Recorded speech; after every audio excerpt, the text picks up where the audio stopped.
Alrighty, I was gonna do a walkthrough on how I make my braided leads, or my paracord leads. So I was doing a couple with the braided throat piece. So it's almost like a kindness type throat. It thickens up the paracord. This is the thinner paracord. It's got 4 inner strands. Wow, this doesn't like to...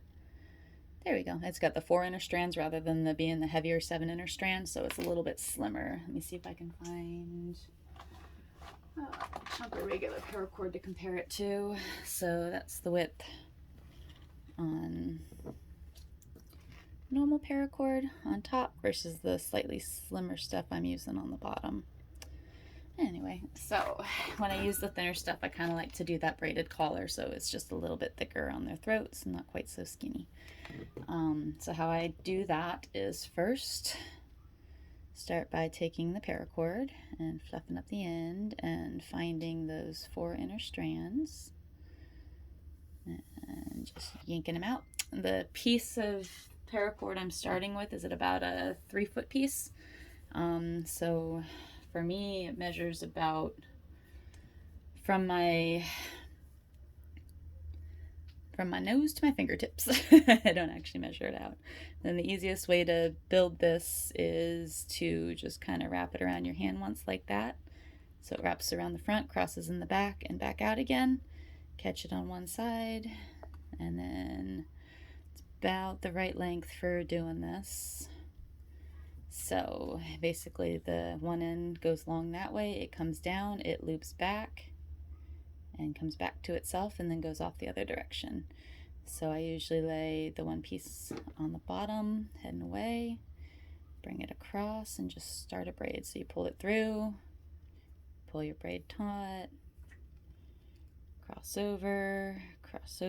When you get this piece there again, you pull it back through and you just leave the loose loop hanging loose and just keep braiding. And I use a lot of tension to try to keep it nice and tight. The focus on this really likes to focus on what's behind and not on my hands, doesn't it? Sorry, guys. Cell phone has a mind of its own. I'm trying to stay close enough so you guys can see what I'm doing. There we go. Almost. Alrighty, so again, just keep working on a braid. Keeping it snug, keeping it even, fiddling with it the whole way down. And it's pretty simple till you get down to the end, and then it takes a little bit of coordinating. I usually find that width of my hands probably about 4 inches or so, maybe even a little less would be fine. It doesn't take a lot to cover the throat area, especially on the small dogs. Remember, my world is Papillons, so that's the size I'm typically built for. What else do you do but what you know? And keep rotating, keep the braid going. So it gets, like I said, it gets kind of tricky when you get down towards the end. It's a little harder to loop that through. And then the last one's the trickiest because now we need this to go over this way. So, okay, so you're watching as the braid's going to continue. You would pull this strand over, so that kind of just sort of twists that, and then this would go over and then through. So I kind of turn it over backwards, slip this through from behind so it's already in position. Go back to the braid from the front so you can kind of see how that is. And then I'm going to try to snug it up again above it. So make sure we're nice and tight. And then I'm going to take that piece and cross it over, and then cross this back on top and then pull it through and hope I got all the angles and everything right. So yeah, that actually worked out great. So now I have to kind of fiddle and make sure everything wants to sit nice and tight.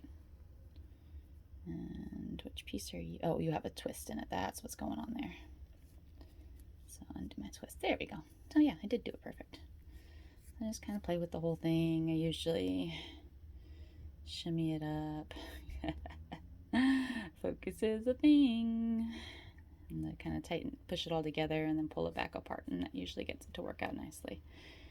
There we go. And then after that, I'll take a ring from my little ring bag.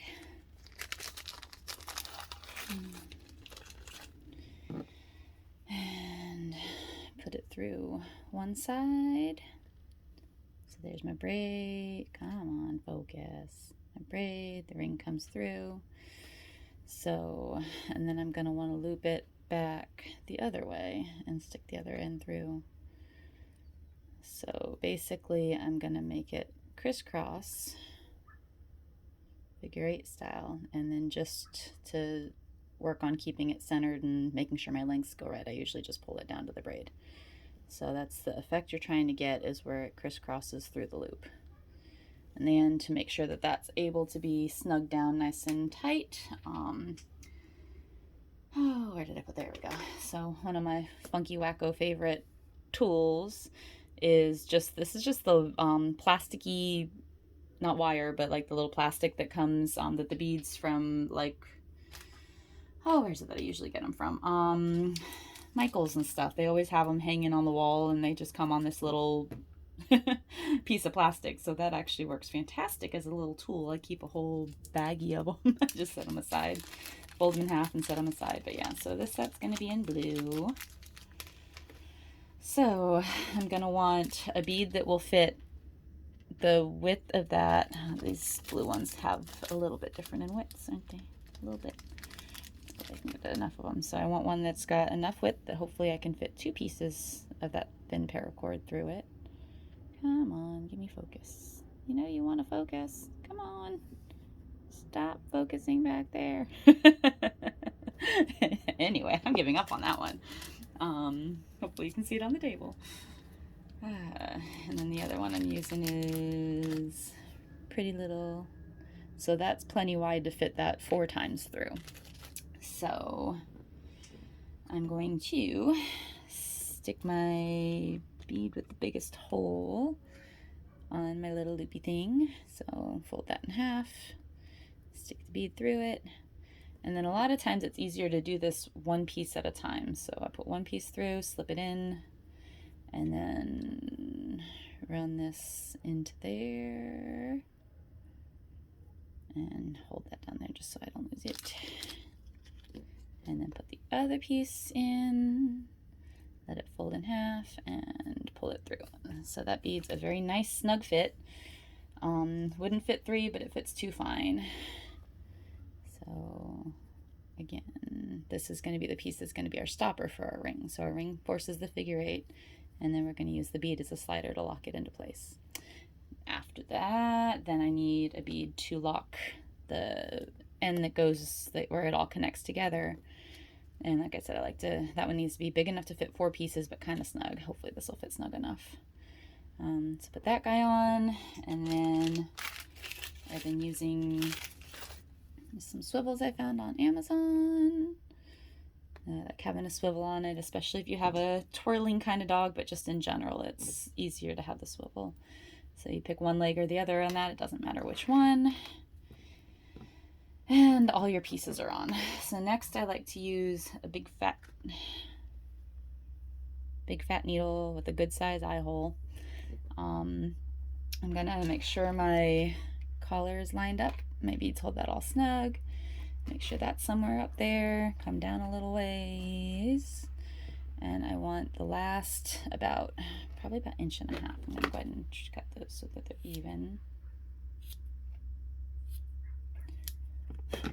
Making messes, it's fun. So I want it to, oh, actually, yeah, that's about right on length. So the length is fingertips to middle of my forearm or so. Guess I could measure it for you guys at some point. So stick the needle through the paracord on one of them, and put the other piece through. Sometimes it helps if you lick it. I just need enough to come through that it'll, and then take the 2 ends of the one you stuck it through. So let me see if I can show you this in a way that, okay, there we go. So you take the 2 ends on that and just pull this guy through and level everything back out again. And then I'm going to, for this direction with them. So the piece that I stuck, all right, so you see the one piece has the hole. I need to stick a hole through the other piece now. just behind where they line up, and then pull the other piece back through and get a little wet so they'll stay put. And then this so again, I'm doing the opposite. I'm grabbing the two pieces and just pull it through. So that makes a knot kind of tie that kind of looks like that. So again, our whole collar is going to be a big figure 8. This is a thing. All right, so once I'm to here, I'm going to take, that's the length that that piece is going to tuck into, so I need to go a little bit past it to give this cord some room to bulge. And I'm going to try it with the fatter needle. I have a slightly less fat needle because this is thinner paracord, so we'll see if this one will do it. So I just shimmy it through the middle, come up just before my end, take the end, wet helps, take the end, shimmy it through. So here's where I want it. It's kind of tricky amount to put through. You want enough that it's going to catch and not fall off, but not so much you can't get it to work its way out. And then you just kind of shimmy and slide. Okay, and it's really nice when it comes all the way out the end like that, because then you can pull it nice and snug and then just run it straight down and it hides the piece within. So, and that, just the way that locks, that's not coming out. Not even a little bit. So we're going to do the same thing on the other side. Come down slightly past where that's going out. For some reason, this particular set of paracord is really easy to work with, like the interweave. I don't know. Actually, I think this was a bunch that I grabbed from Michael's, I believe, but a lot of times I'll just order from Amazon or whatever if I'm getting stuff. So, but I think I just happened to be in a Michael's. I'm like, ooh, the thin stuff, let's try that in white. And it seems to be really nice and loose, which makes it really easy to work with. Again, so that same thing, we're gonna run the needle out, stick a little bit of that through, and just kind of shimmy it in. Try to get it to go as far as you can before it falls off. So that gives us figure 8. And so then we bring the swivel to the top. Remember, that's nice and thick there, so I'm gonna shimmy that up and use the bead to lock that in place. So that holds that there. And then you've got this bead is your figure 8 lock. So once you put it on around a dog's neck, boop, bada, boop, bada, boop. And you shimmy that down to wherever you want, however snug you want it to be. I like to have a good size ring on that, and then that locks it into place, and it's not going to loosen as the dog works. But then you've got plenty of ability to loosen and tighten as you need. And we have to swivel. All right, so now that that's done, I'll take about a 6-foot piece. I like my leads to be usually around 4, maybe 5 feet length. I don't like dealing with too much leash, so again, I'm going to just kind of flick the end of that. I prefer the inner strands out because it's just a lot easier to work with, and then it tends to lay flat, which is nice. Works into your hand better. And just pull, pull, pull till you get all the cordage out. And I wish I had a use for it, but I haven't come up with one yet, so that hits the trash. It's pretty flimsy stuff, to be honest. So now we just stick it in through this.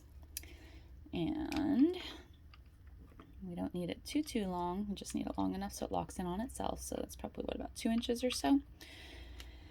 And we start out similar to what we did before. I'm going to go just above where I want that swivel to sit on the short end and stick the needle through, and then find the tail end of the long end and come back in and shimmy that in through there. And then again, take the 2 ends of the piece with the hole and pull the other piece through and just kind of work at it. Almost always smacking into things. Be very careful with your needles. Especially when I start having to use the pliers to do some of this. Sometimes I have to grab a pair of pliers and hold the needle with the pliers to grab it through, but Like I said, this paracord is just particularly easy to work with. So I'm going to go here again, and I'm going to push until I get that to come through here. And oh wait, did I do that backwards? I did. I always do this backwards. I don't know why I think it's the long end first. Okay, sorry. Yank it all out. We start with the short end, then the long end, and then we pull it through, and then that puts a double lock on it. Sorry about that, guys. Okay, so go through the long side, just shy of where you want that to sit. Pull your short end. Get wet, get it into there, pull it through, and then there we go. And then in order to lock it into place, now we're going to go, like I said, like we did with the other one, but it's a little bit different direction. We're going to go through there and put the long end back through. That's right. So by the time you go through it twice, it locks it in really good. So that's where I'm at. Shimmy, shimmy, shimmy, pull. And then just zip this all through. Make sure you don't have any funky twists or things going on. So you want it looking like that. And then now we go just past the end of that. Stick the back of the needle in. Let it run up the center of the cord. Oops, sorry. Let it come out here. And then put that through. And then again, this is that amount that, like I said, this cord's really easy to work with, so I can put a good amount through. So I don't want to be quite that much. There we go. And you just shimmy it in. You know what? It's catching in a funny way. I wonder if I didn't get that down the middle of the cord, if it caught something else. Alrighty. Straight down the middle, don't catch anything else.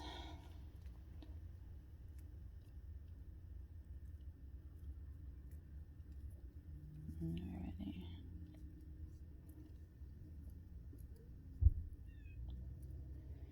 Just shimmy your way down the middle. There we go. No, we don't bark. You don't need to help, Loki. You good boy, though. Shh. There we go. All right. That one was a little more work to get it down the center. But so it's in the middle. Let me just pull that down straight, and that hides your little tail.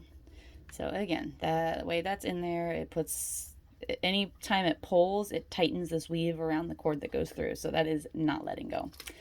But then in order to top it off and make sure it doesn't, I like to throw another bead on that end. So I can, sometimes I'll use that section for my series of decorative beads. This one I'm making particularly lightweight, so I'm not putting much in the way of beads on it until the very end. I like to have a nice little series of beads on the tail end of it, because that just weights it really nicely. But hopefully you saw that bead go on. So again, just all the way down, and then it just sits there, and it helps to lock everything in place. So the way I use the beads is actually functionally, not just decoratively. But yeah, so sometimes I'll really dolly this one up, or actually, I look kind of nice here. Let's do this just to give it a little bit more flair. Where are these guys? These little things. These are fused rings. So take my little plasticky device, stick one of my little fused rings on, stick, I think those are 4mm fused rings, I believe. Paracord is roughly most 4mm things will fit on paracord, and it'll even, because I pulled the strands out, it'll usually fit on it doubled. On the thin paracord, you could probably get away with something 3mm, because you'll see that's going to want to walk away a little bit. But because it's going on a position on the lead where it's at the end, or down at the bottom, gravity will keep it mostly in place, so I won't bother tying that one in. But so it just looks a little more dressed up having the finishing edges on it versus it just being the loose piece. And you could use those here, but it would be annoying because they just slide around everywhere. So, but yeah, so I'm gonna kind of leave the decoration clean on that, but on the far end, I wanted to get something a little bit extra pretty on it. So let's see, and I don't mind a bit of weight coming into play. So I think what I'm gonna do is, let's see, I like to keep, I don't remember where this came from, but it came with stuff, it came with something I did. So a lot of times I'll just slip some beads onto it so I have a nice straight straight line up, and I can see what things look like that I'm playing with ideas on. So kind of like having, I'll have a blue one down here too, but I kind of like checking to see the balance on things, whether I like that better or if I want a little bit more bling and a little less chrome. I can go, go this way and then this way, but I don't particularly like the two blues in a row. Actually, that does look kind of nice, and it's a little more blingy. I think I like it better that way. And the weight's a little bit lighter. Like I said, I was trying to go kind of lightweight on this lead. I usually go extra heavyweight because I like them to, I like to have enough weight on the end that it sits over you, stays over your shoulder when you've got a dog on the table. So it'll actually kind of hook and stay there rather than falling. So getting this last bead on is going to be a little tricky. Sometimes I can get away with filing them all on the same. It's okay. He's a good boy. He's a good watchdog. You're very good at it. Yeah, it looks... It needs the little beady ends.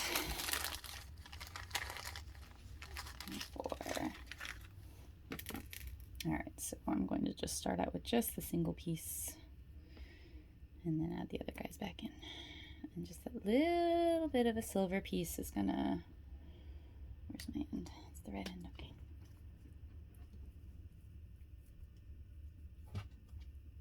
Make it just look a little more finished. So these three on together. Stick the paracord through and pull them over the paracord.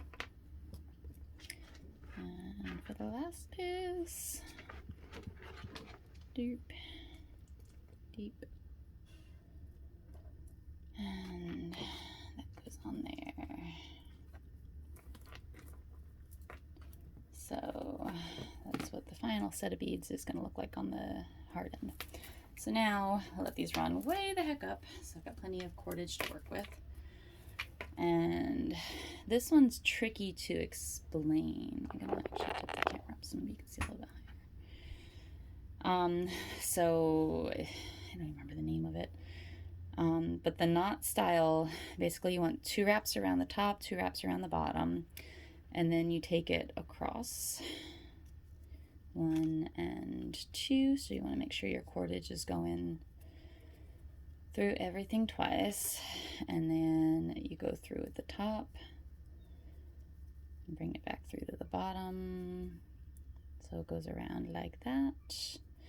You want to make sure you go through enough times that you've got 2 wraps on all sides of everything. So on the bigger paracord, I typically make this a little bigger. Let me double check my length on that. Yeah, so where it's sitting is fine.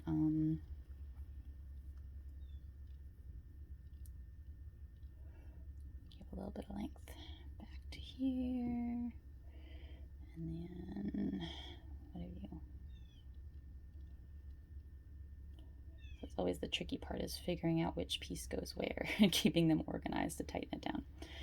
But yeah, so basically I'm tying a knot into it. So from here, I've got you pretty snug. So we're going to take that one, pull that snug, follow it through to here, pull it snug, follow it through to, it goes now on the other direction. That goes, oh, I don't lose track of things. Beat. Darn it, I lost it already.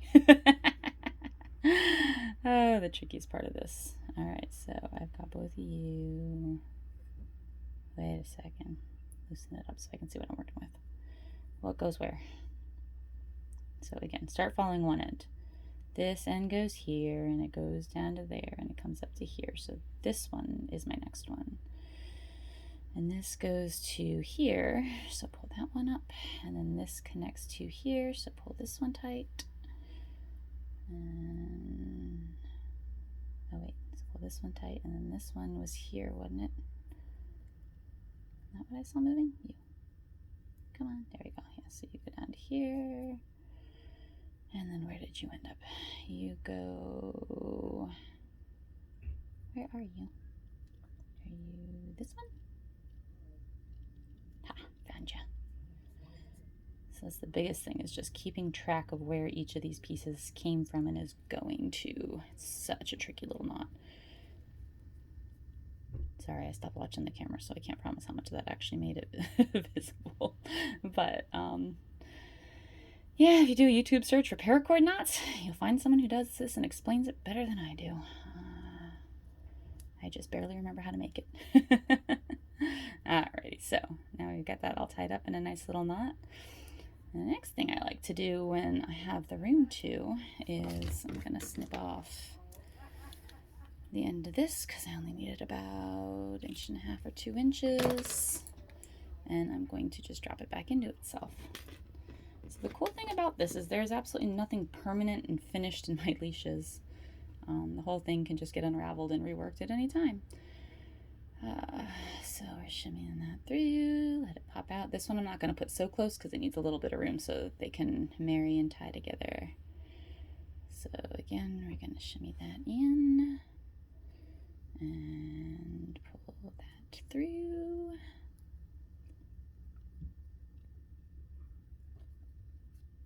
Just shimmy and play, pull that tight, and pull the little snakeskin thing down. And there we go. So that gives us, sorry, our little tiny knot on the end. So now we find our set of beads. Oops, sorry guys. And bring them all the way down to that end. And pull them up as tight as they'll go. And then the way I like to lock my beads into position is I don't tie just a normal knot.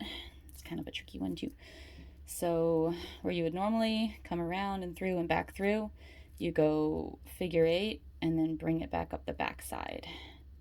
You make almost more of an S with it, so your knot ends up looking like this, which then keeps your pieces centered. And somehow I ended up with the little silver piece from the bottom, so we're going to run it outside of our figure 8 and let it go the other direction. All right, so pull that tight, pull this one, so you want to just shimmy it so you get your loop as close to the beads as possible. Nice and tight right there. Like that, as close to the beads as you can, because it saves you some extra shimmying. So pull that, and pull the string. Okay, there we go. Focus.